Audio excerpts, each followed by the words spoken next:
Дээр энэ тэр күнзийн тэр юм дээр л тэр юм байсан байл л дээ. Одоо тулаанч одоо шувуу. 3 баримтлалын байд юм байна. Нэг нь юу гэхээр өрсөлдөгчөө хараа сүрдэхгүй гэж. Өрсөлдөгчийн дуу хоолойг хараад сонсоод сүрдэхгүй.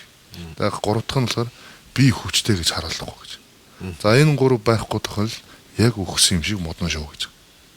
Энэ модон шоу гэдэг чинь бол ханзараа одоо модон шоу гэж бичгтэй сэтгэл хөдлөх амьд амьтан биш болчихж байгаа.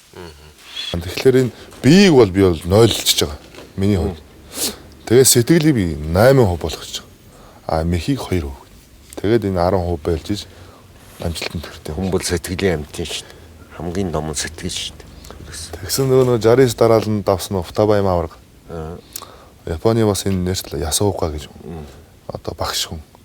Энэ хүн Футабай Мавраг одоо бүр дөнгөж дээжиндээ гарч ирэхэд нь чи сумуугийн ертөнцийн модон шоу болоорой гэж. Тэр модон шоуж амьд амьтан биш сэтгэлийн хөдөлгөөн байхгүй байна шүү дээ. Тэрийг дарж чадах шүү дээ. Тэгээд мань хүн 69 дараалан давчаад 70 дахь барилдаанд унсан байгаа.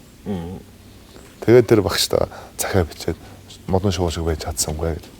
Тэгэхээр тэр барилцсан анх удаа барилцсан хүн байгаа байхгүй. Жохон өөрөө ирдсэн байгаа.